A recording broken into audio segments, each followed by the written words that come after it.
everyone, so we're going to go ahead and put the 1107 on. Now I've already done the spiral diaphragm mod. You can see the little white gasket in there. This was actually a lot easier than I thought it was going to be. Just follow the instructions and do what they tell you to do.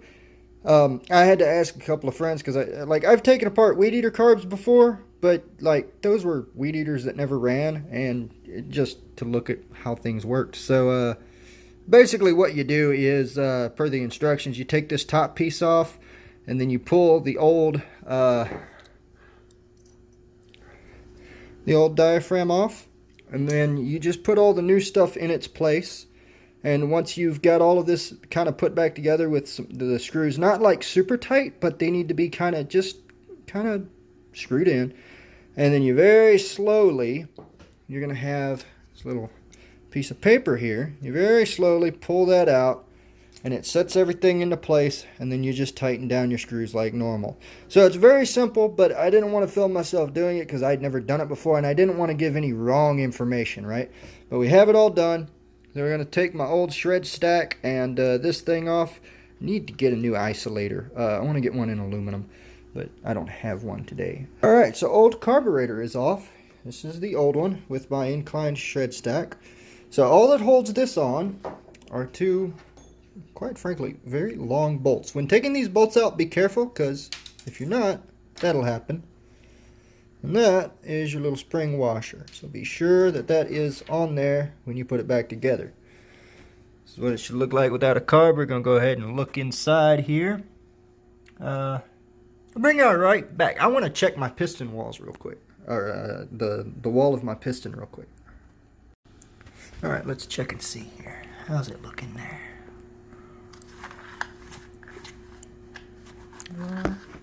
Yeah, I can't get y'all real close. There we go. Not terrible. I see a tiny little bit of scoring.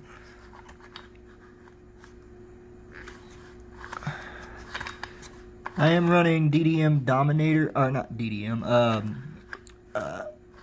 Amsoil Dominator oil at 50 to 1. That's just a bit of oil residue. That's not even scoring. Alright, cool.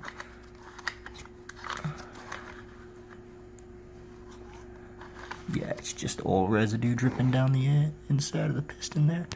Alright, cool. We're looking good. What about the piston wall on the opposite side? How does that look? Can I see that? Not very good. I can't tell on camera, and the phone is in my way of actually being able to see, but I think it's alright.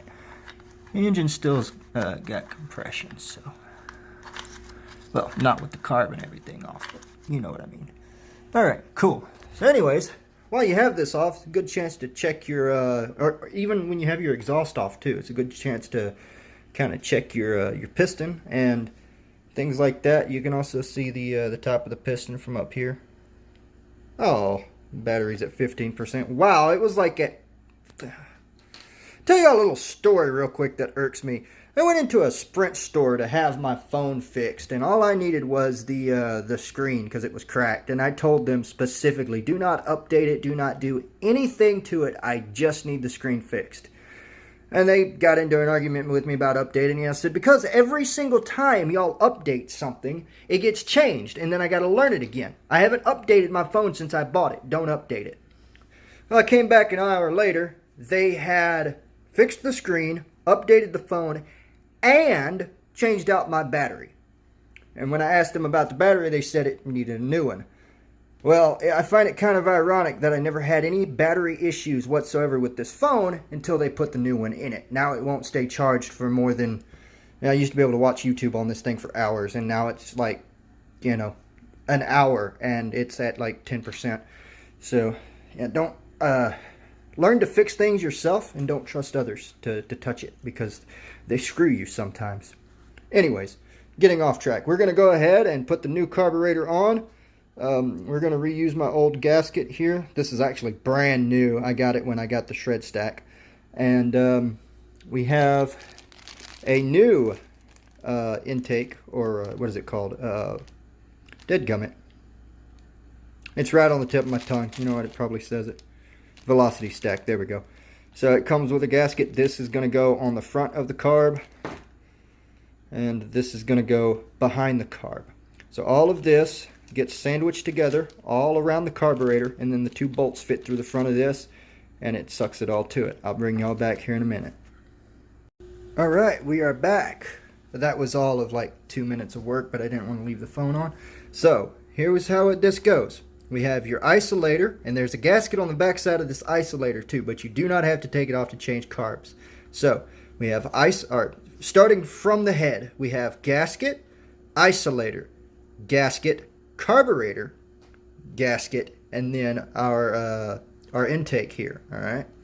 And the cherry on top of all of this. Check this out. 1 piece, 2 piece, 3 piece, 4 piece, 5 piece, 6 piece, and then to hold that on the front, there's a clip. And to get it off, if you've ever dealt with it, which by the way, if you've owned one for more than a week, you should have dealt with it already. To get it off is the biggest pain in the butt when it comes to working on this truck. And if you've got a cage, oh, you might as well forget it. You ain't getting it off with the cage on the truck unless you're really creative. This, simple. Got a hose clamp.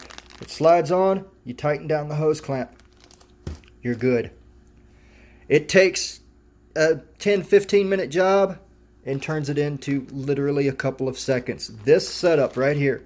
And what this is a, is it TGN? Yeah, TGN Easy Clearance Air Filter. And normally when you buy these off of DDM, it gives you the option to include I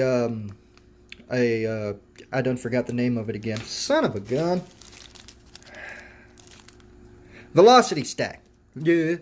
It gives you the option to include one with this filter. You can also buy one separately, which is what I did. I got what a friend recommended me because he runs these things, and the TGN filter.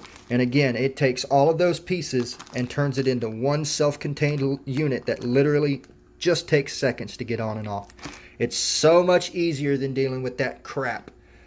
Kill switch, outerwear filters, and this setup are the first upgrades anybody should ever do to these trucks. I'm dead serious with you.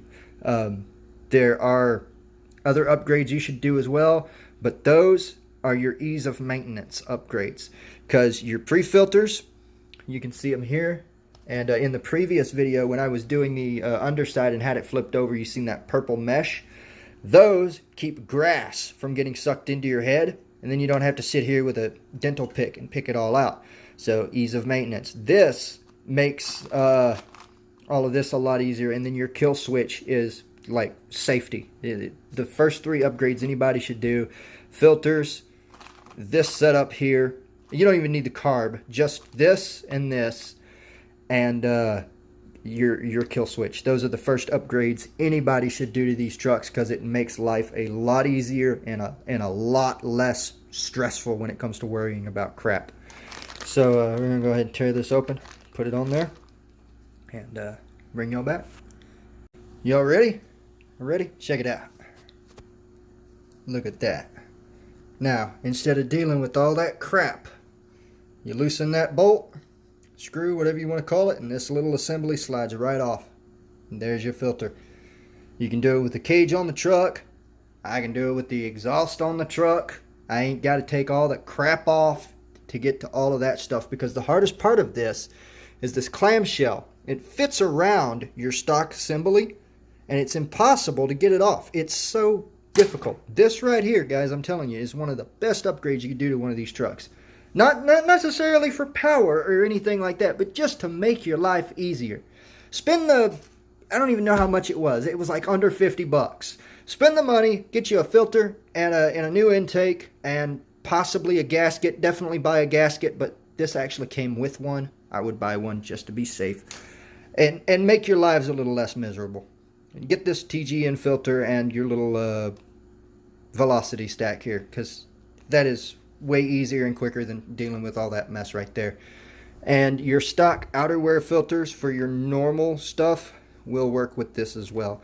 This needs to be rinsed off and cleaned, but guys, that makes life so much easier. I can actually change my filter with the cage on the truck now, instead of having to sit here for 30 minutes taking it all apart.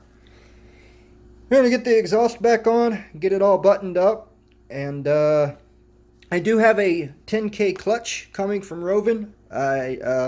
That's going to be another video altogether because I don't have it right now. But there's your carburetor, guys. This right here, if you don't have to worry with taking a cage off and all that crap, getting all this off, putting all of it back on, without holding a camera, it's probably a 10-15 minute job, and it is one of the best upgrades you can do. I got to reconnect my throttle linkage and recenter my servo and reset my endpoints just in case this is a little bit different. I don't think it will be, but like, yeah, it might be. I'm not sure. I'll have to check on all of that. I mean, I'll do a video on adjusting endpoints at some other point, but yeah, for now, that's it. I'm going to put the pipe back on. I'm going to put the cage back on, and at the end of this video, you'll see some pictures of it all put back together in all of its shiny new chassis glory. Thank y'all for watching. I'll see y'all next time. So guys, I said that I would show y'all some pictures of this with the cage and everything on it. And there is no sense in putting the cage on it when my clutch is coming in either tomorrow or this weekend. I'm not going to run it until the clutch gets here anyways. So instead of showing y'all pictures of this thing, I got it tuned to where it'll crank up and idle. And yeah, I'll just give y'all a little, I guess, sound test of it, huh? Controller's on, truck is on.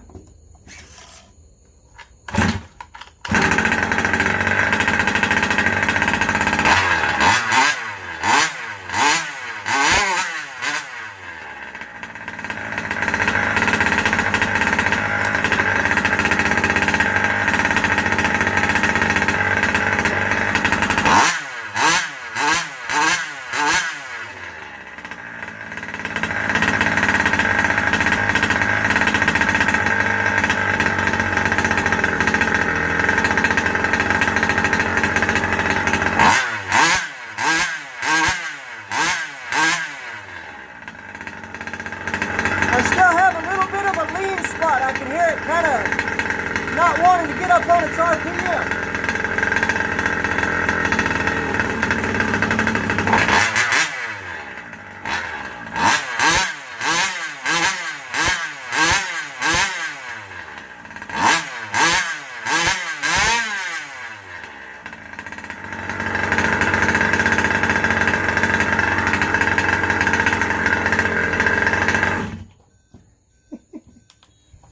So, before I end off, I was just going to cut it after the thumbs up, but I got to say something.